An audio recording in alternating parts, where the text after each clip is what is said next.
I'm back with another review. This is a review of the Everyday Electronics magazine. I don't know if there's any electronics enthusiasts watching this, if they perhaps remember this. Well, I think you can probably still get it. I think if you can't still get it, there perhaps be a few electronics enthusiasts who do remember this particular magazine. And I've got an edition of it here called the April 1982 edition of it. Cost 70 pence. You can get a magazine for 70 pence nowadays, and it says easy to build projects for everyone.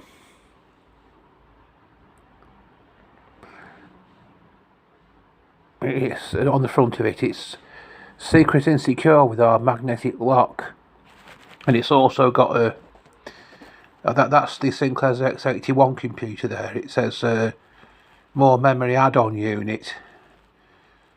I think it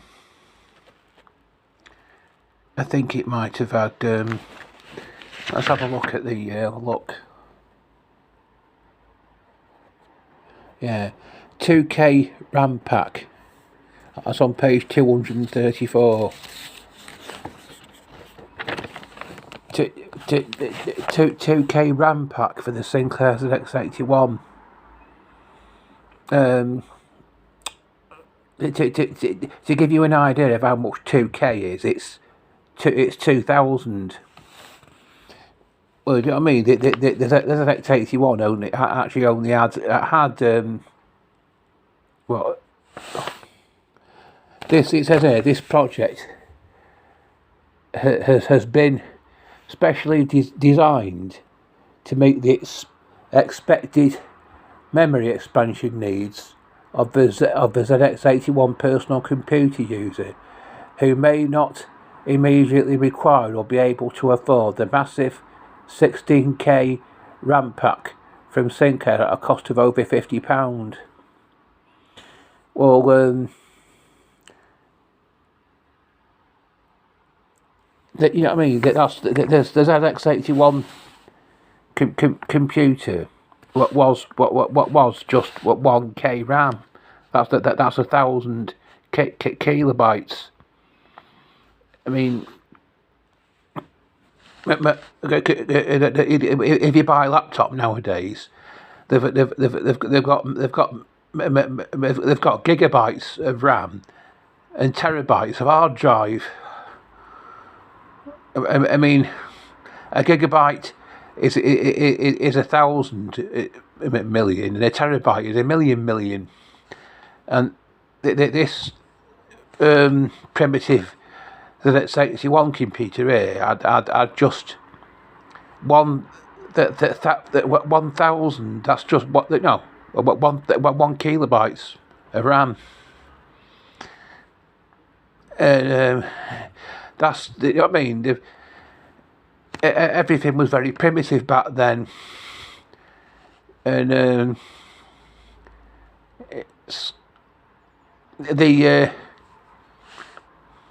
you can plug laptops into your telly, you know, and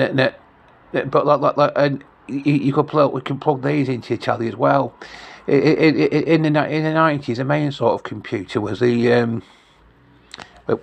desktop computer, and they came with their own screens. But I mean, a laptop has got its own screen, but you can also plug it into your telly as well, like you could these. I don't know about desktop computers, whether you could plug them into your telly. I'm not sure about those. You might be able to, but it's got a very, very small amount of memory, you know, compared to what modern computers have.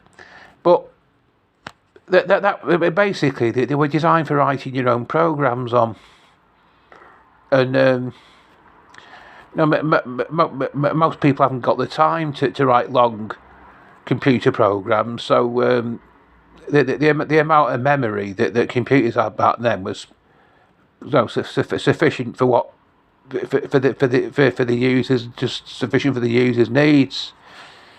But this is the expansion pack to increase the memory of it to 2K RAM, 2 kilobytes.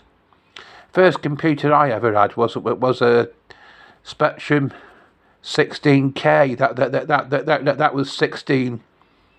That was 16 kilobytes. And there wasn't much software you could get for it though. I had the memory upgraded later, and there was an awful lot more, software you could get for it on tape. But that's the complete circuit diagram for the 2K RAM pack. That's, if anything knows anything about circuit diagrams, that's how circuit diagrams they're done like that. That's how it's.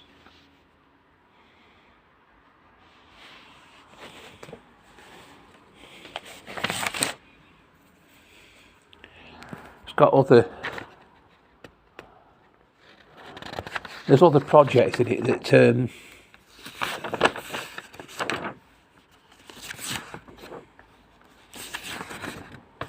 there's a lot of electronic parts in it that you can send off for the post. For whatever project you want to build. That's Rapid Electronics. That's Greenweld. Watford Electronics.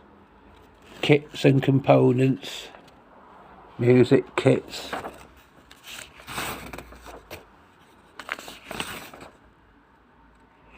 EE project kits, Magenta Electronics, all of these are all companies that sell components through the post that you can use to build your. I mean, you could. There were shops where you could buy, electronic components from, but they might not have been. You might have had to travel to. That's another one.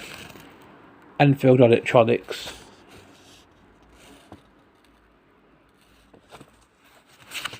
Bike pack bargains. Sparkrite. Brand leading electronics only available in kit form. That's electronic ignition. SX2000 electronic ignition. Magi dice, electronic dice. Electronic ignition. Voyager car drive computer. All sorts of fancy gadgets, you know what I mean? You can get kits to build them. This gadget here is a it's on page 228. That's a capacitance frequency meter. This instrument was originally designed exclusively as a capacitance meter, but the addition of a few extra components enables it to function as a frequency meter with a degree of accuracy sufficient for the needs of most amateur constructors. The scale ranges from approximately 1000 pf to 10 UF in the capacitance mode, and from 50 Hz to 1 megahertz as a frequency meter. The power is supplied either from a 9-volt PP3 battery or from a mains calculator adapter via a 2.5 jack socket. Capacity, it tells you all about it there. Figure 1 shows a block diagram of the meter, and we shall use this to describe the operation of the circuit. With S1 in position C as shown, the instrument measures capacitance. A monostable single-shot multivibrator produces a pulse, the duration of which is proportional to the unknown capacitance. Under test, this capacitor forming part of a time constant circuit of a monostable. During this period, clock pulses from a clock oscillator are counted by the latch counter circuit. This frequency of oscillation of the clock being adjustable so as to calibrate the display reading. The pulses from the clock oscillator are stored in the latch of the latch counter and only transfer to the display at the end of a monostable time impulse. This is achieved by feeding the time impulse. Anyway, if I don't have to read it all through, if you can pause this video, you can see, you can read what's written.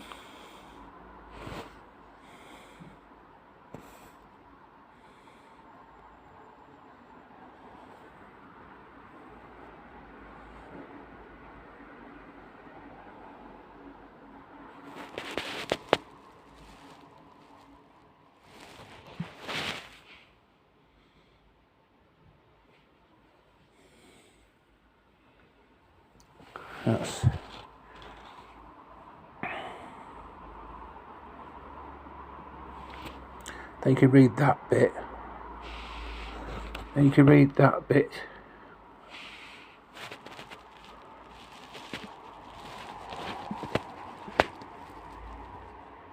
It's all very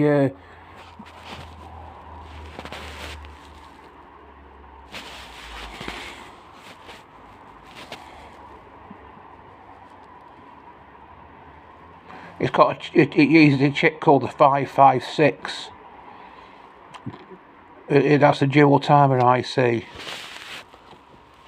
I've actually designed a circuit with the 556 chip in myself.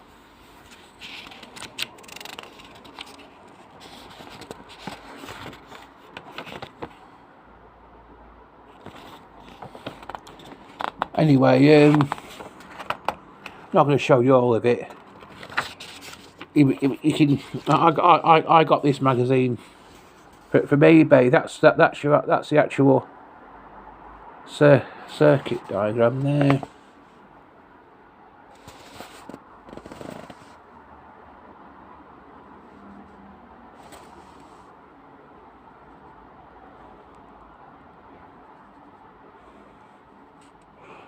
I'm not exactly. There's a block diagram for the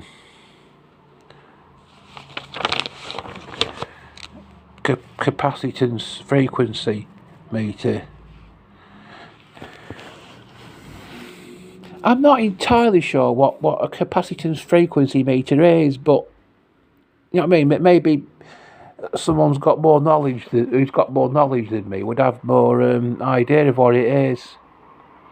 Anyway, I'll be back soon, part 2 with part 2 of my review of this magazine. Bye.